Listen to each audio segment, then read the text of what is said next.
Vamos a continuar. Vamos a nuestra pantallita de siempre.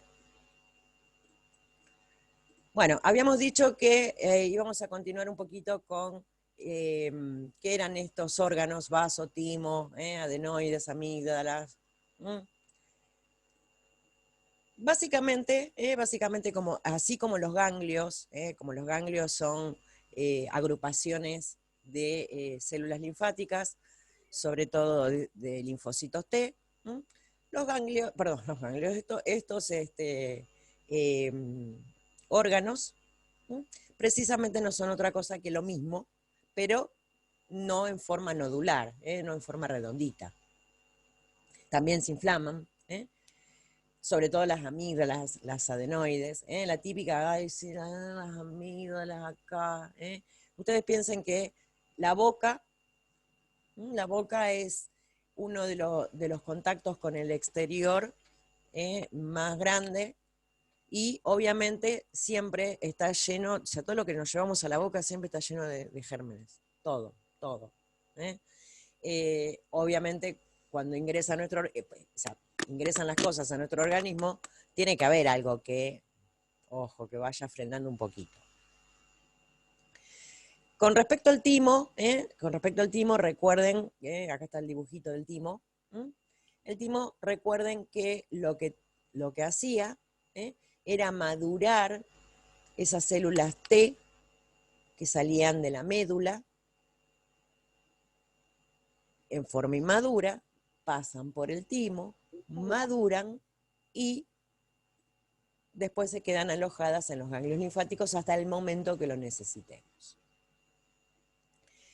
Y el vaso, que anda por acá el dibujito del vaso, acá está el vaso, fíjense dónde está. A ver, acá falta un pedazo de intestino en el dibujo, pero bueno, evidentemente querían graficar mejor el sistema linfático y se iba a perder un poquito por acá. El vaso es algo que, a ver, algún deportista, alguien que haya corrido alguna vez, ay, me duele el vaso, ¿nunca lo escucharon? Les quiero hacer una aclaración con respecto a eso, porque es muy frecuente pensar que tengo inflamado el vaso porque cuando salí a correr me duele. ¿Qué es lo que ocurre acá? Esto no tiene nada que ver con el sistema linfático, no tiene nada que ver, pero como está el vaso metido ahí, lo vamos a aclarar. En todas las vueltas que tiene el intestino delgado, de los chinchulines, si vieron alguna vez un dibujito esquemático, vieron que tiene que van, que vienen, que vienen para arriba, para abajo, para el costado. Bueno, una de todas esas vueltitas pega acá, se engancha acá, bien contra el vaso. Cuando el intestino está lleno,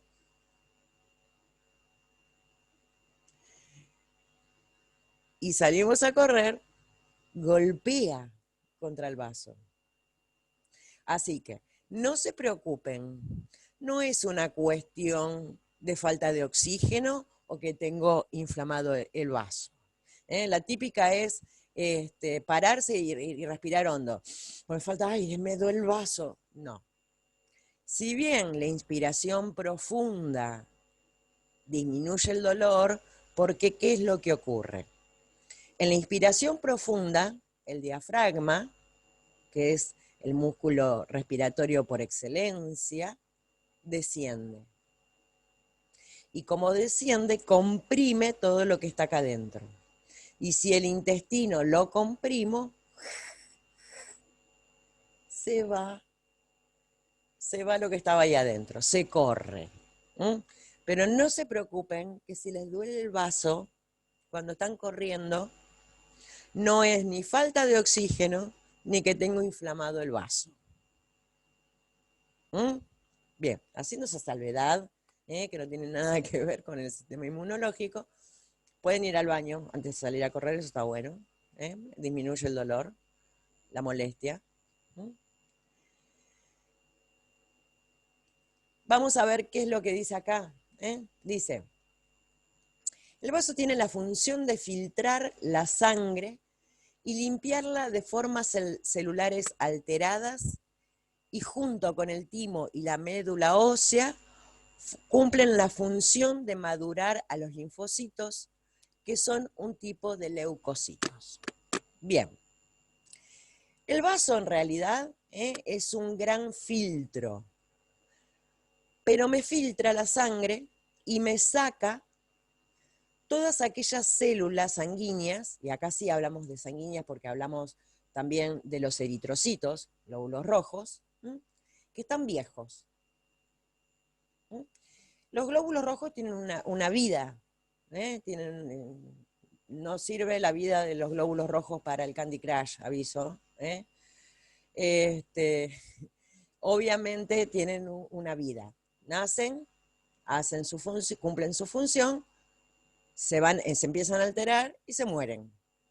Todas esas células muertas o que están deformadas o que están malas, digamos, que ya no sirven, el vaso las filtra, las saca del medio. Las saca del medio. Aguárdame un segundito. A ver si hay alguien que necesita la clave. No, no era. Es otra cosa. Perdón. Básicamente es la filtración. Otra función muy importante que tiene el vaso también es de madurar a los linfocitos. Vuelvo a repetir. Así como las células linfáticas salían inmaduras de la médula, tienen que pasar por algún lugar precisamente para que maduren. Las células T pasan por el timo y las células B pasan por el vaso y maduran. Acá se nos terminó el tema. Podríamos agregar un poco de la diferencia que hay entre estos tipos de células linfáticas. Cuando hablamos de linfocitos, hablamos de linfocitos T, de linfocitos B, que tienen funciones diferentes. Y obviamente van a actuar en conjunto para tratar una infección o tratar de desembarazarse de todas aquellas sustancias extrañas que ingresan al organismo.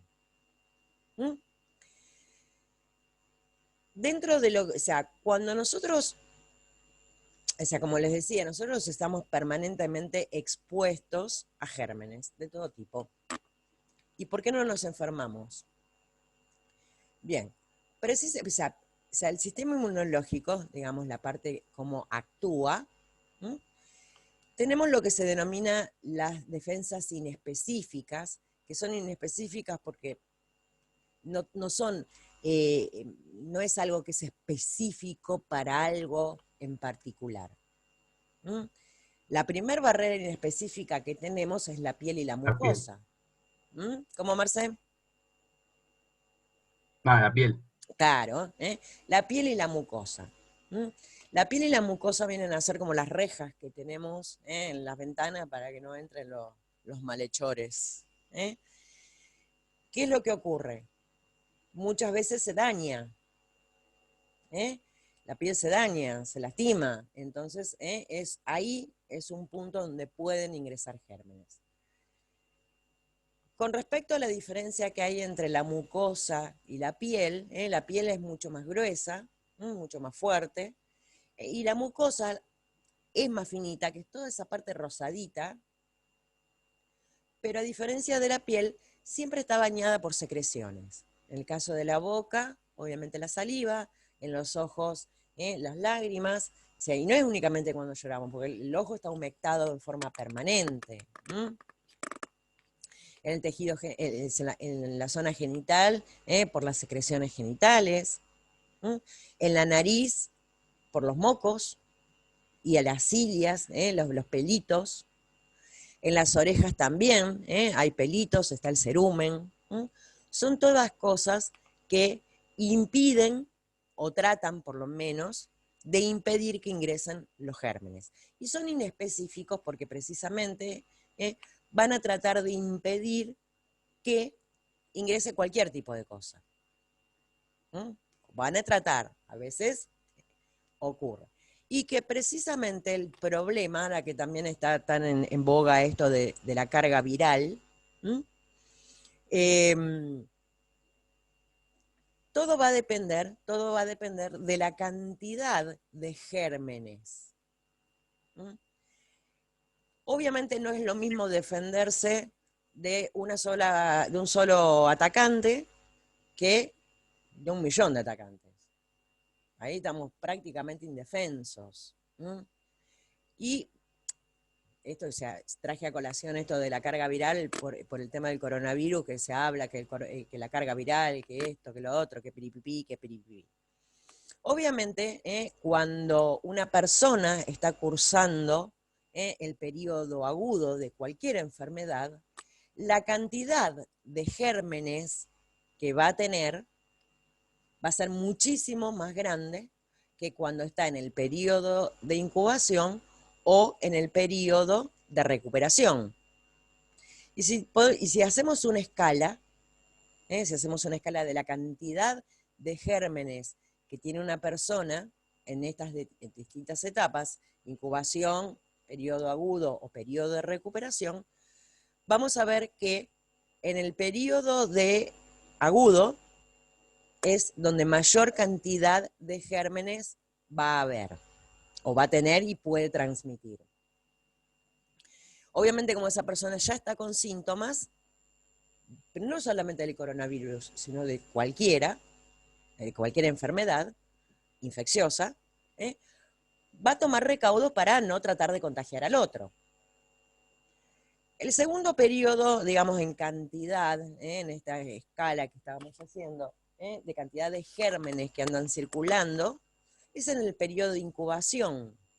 Hay mucha cantidad de gérmenes, pero la persona no tiene síntomas. Y al no tener síntomas, no toma el recaudo como para no contagiar a la otra persona. Y la tercera fase, el periodo de recuperación, es en el momento en el cual hay una menor cantidad de gérmenes, pero que todavía hay. ¿Mm? Y si se expone nuevamente a una fuente de contagio, puede haber lo que se denomina una recaída o no hizo el tratamiento correcto. ¿Mm? Después eso lo vamos a ir ampliando.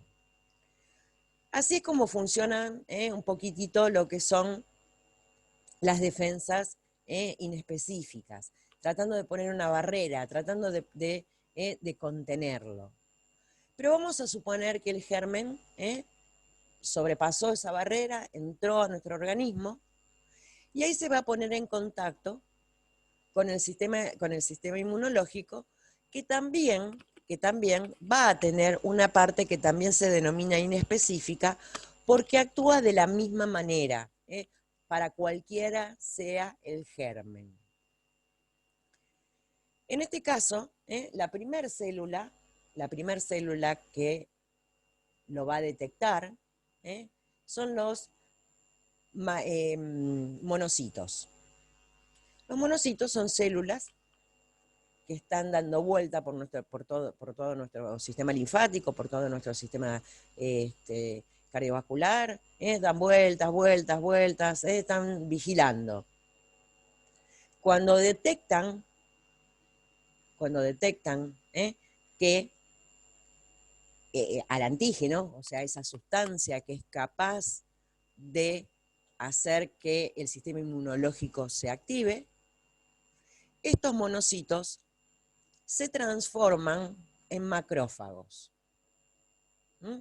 Estos macrófagos tienen la capacidad de fagocitar, o sea, de comerse a esta sustancia que es la que es supuestamente problemática. Es como yo siempre digo, es una especie de Clark Kent, los monocitos, que andan dando vueltas, mirando a ver, atentos a ver qué, y cuando detectaron algo se transforma en Superman. Y Superman es el que está ahí tratando de combatir. Obviamente no siempre en el caso, Superman siempre puede con todo, en el caso de los macrófagos no siempre pueden con todo, y otra denominación que tienen estos macrófagos es célula presentadora de antígenos. Macrófago o célula presentadora de antígenos. Vuelvo a repetir, un antígeno es una sustancia X que es capaz de despertar, de activar al sistema inmunológico. Entonces, este macrófago que fagocitó a un germen o a esta sustancia, que como está despertando el sistema inmunológico, se pasó a llamarse antígeno, y se lo presenta, así como te presento a mi amigo, te presento a mi novia, a mi novio, bueno, se lo presenta a el otro tipo de respuesta inmunológica, que es la respuesta específica. ¿Y por qué específica? Porque va a actuar en forma dirigida contra ese antígeno. ¿De qué forma? Bueno, va a activar a los linfocitos T y a los linfocitos B. A su vez, los linfocitos T se dividen en dos tipos: los linfocitos T CD4 y los linfocitos T CD8. Estos linfocitos T4 y T8, a su vez, tienen otro nombre. Unos se los denomina helper o ayudadores, helper de ayuda, help. ¿Qué es lo que hacen? La célula presentadora de antígeno o macrófago con la sustancia adentro se lo presenta al linfocito T CD4, que es el ayudador, el helper, y a su vez activa a los linfocitos CD8, que son citotóxicos. ¿Qué significa esto? Citotóxico, citocélula, tóxico, es tóxico para la célula. Entonces, ¿qué es lo que hace? Destruye a la célula que está con todos esos gérmenes. Y con eso, recordemos que los virus, sobre todo, son lo que se denomina parásitos intracelulares, utilizan la maquinaria celular para replicarse, o sea, de uno aparecen millones, pero como no tienen, son tan chiquititos que lo único que tienen es o ADN o ARN, no tienen ni retículo plasmático, no tienen nada, como para poder formarse. ¿Qué hacen? Van y le usurpan toda la maquinaria a la célula. Y entonces así se replican. Entonces, el linfocito T, CD8, citotóxico, al romper esa célula que está llena de virusitos, ¿qué es lo que hace? Bueno, precisamente, al romper la célula, le deja sin maquinaria al virus para que pueda seguir replicándose. Y por el otro lado, también, el linfocito TCD4, el helper, también le avisa a los linfocitos B. Y los linfocitos B lo que hacen es producir una sustancia que se denominan inmunoglobulinas, más conocidas como anticuerpos, que son sustancias que se unen a ese antígeno y lo bloquean. Es como si viniera, agarráramos una bolsa y se la ponemos al malhechor que entró. ¿Mm? Como una etiqueta, Claro, ¿puede ser? también, Como como cuando también. le pegan el papelito en la espalda al compañero que dice pateame, Sí, más o menos. ¿no? Pero en Destrúyeme. realidad, primero lo que hacen es bloquearlo. Y después también, esos linfocitos B, ¿m? adquieren memoria. Y esa es la etiqueta. Esa memoria, que les quedó, esos linfocitos B de memoria que quedaron, es esa etiqueta que como lo graficaste vos muy bien, tienen la capacidad de ya estar alertados. Entonces, en la situación que vuelva a ingresar ese mismo germen a nuestro organismo, esto que ya tienen memoria, ya saben que eso que entró es medio peligroso, actúa en forma mucho más rápida. Y al actuar en forma mucho más rápida, bloquea precisamente con los anticuerpos mucho más rápido e impide que se produzca la enfermedad, o sea, la parte aguda de la enfermedad. No quiere decir, yo ya lo tuve, no me voy a contagiar.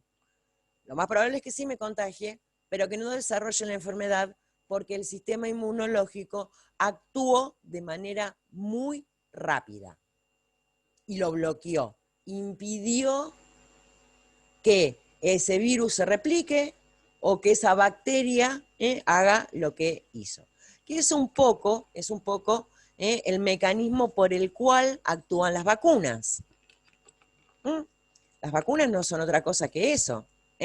Despertar al sistema inmunológico, sobre todo por el lado de los linfocitos B, para que se produzcan anticuerpos, y en el caso de que yo me exponga al germen, ese sistema inmunológico ya tiene memoria, ya sabe que eso que ingresó es potencialmente dañino y lo frene, lo encapsule, lo saque, lo embolse, como decía yo.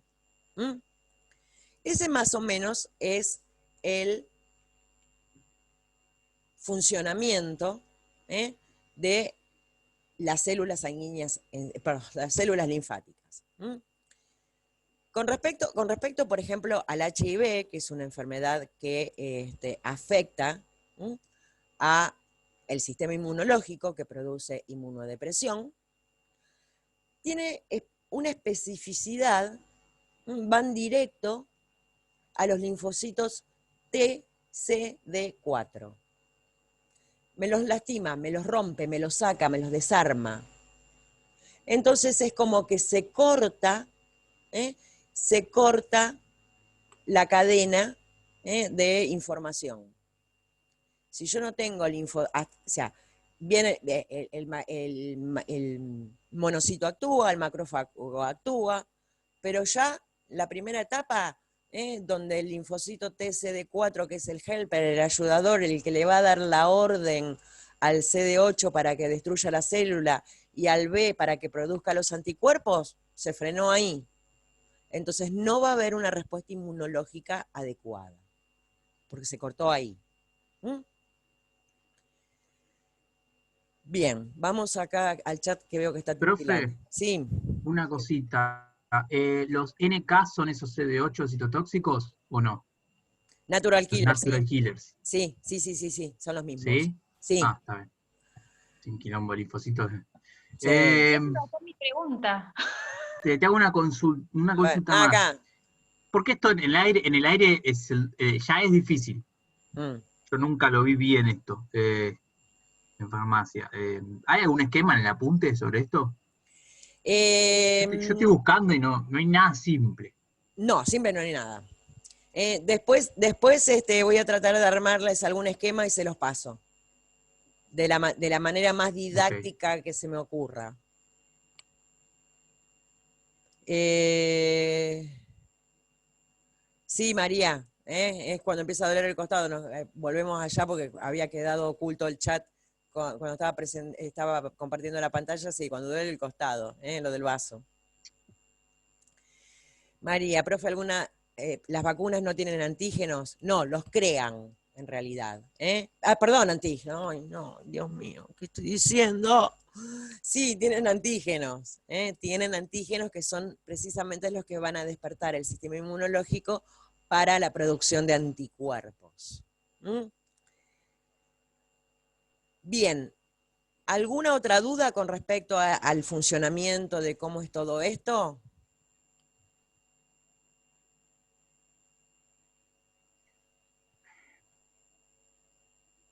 En el caso de las personas que tuvieron coronavirus y producieron los anticuerpos, ¿sirve la vacuna? No. No, sí.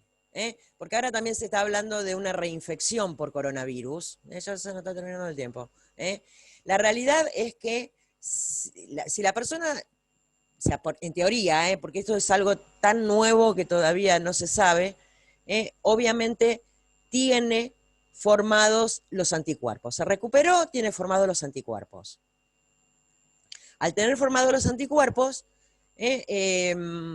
teóricamente, ante una nueva exposición, al menos que el virus mute, o sea, que cambie de camiseta y no lo reconozcamos, teóricamente la persona ya tiene los anticuerpos y lo va a frenar ahí, antes de que vuelva a producir la enfermedad. O sea, que haberse curado teóricamente actúa de la misma manera que ponerse la vacuna.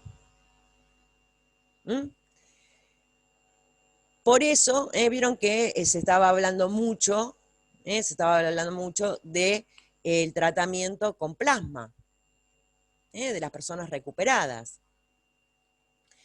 Cuando la persona está recuperada, teóricamente tiene anticuerpos, se hace una donación de plasma, en ese plasma están los anticuerpos ya formados, entonces directamente lo que le estoy poniendo es precisamente los anticuerpos que ya están formados y de esa manera aliviaría, bloquearía mucho más rápido a los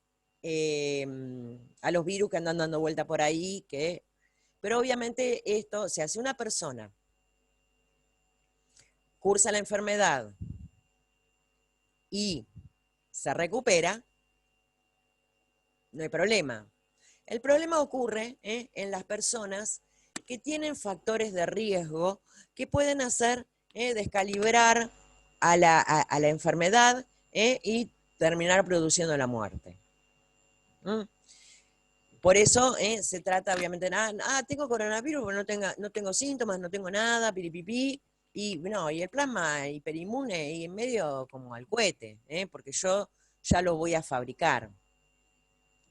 Por eso, aparte, también se trata de reservar para personas que ya están en un estado que está avanzando la enfermedad y el sistema inmunológico no está respondiendo, y tratan de, porque aparte, convengamos que es inviable, o sea, ponerla a todo el mundo, si no tiene síntomas es porque en algún momento.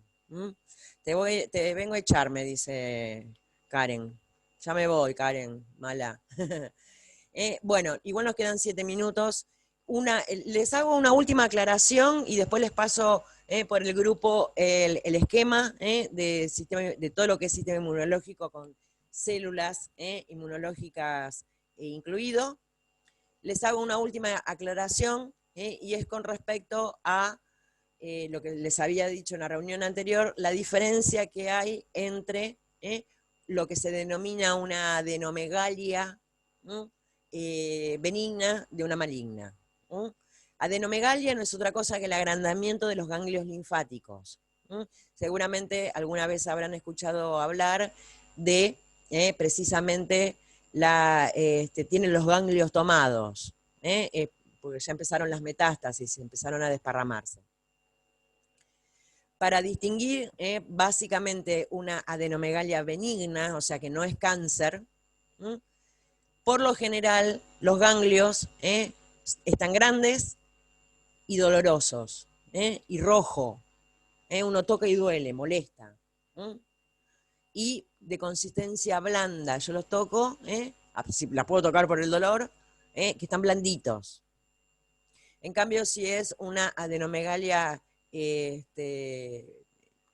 patológica, o sea, que es cancerígena, ¿no? o de metástasis, por lo general, no necesariamente tiene que ser así, son duras, son duropétreas, consistencia como una piedra, e indoloras, no duelen. Después, si en algún momento les interesa, podemos ampliar un poquito este tema. Bueno, ya me echó Karen, así que igual ya se nos está terminando el tiempo. Junten dudas para la semana que viene, junten dudas junto con aparte son y 31 ya. Junten dudas después también con el esquema que les voy a pasar después y aclaramos todo la semana que viene. Nos vemos el jueves, chicos. Adiós.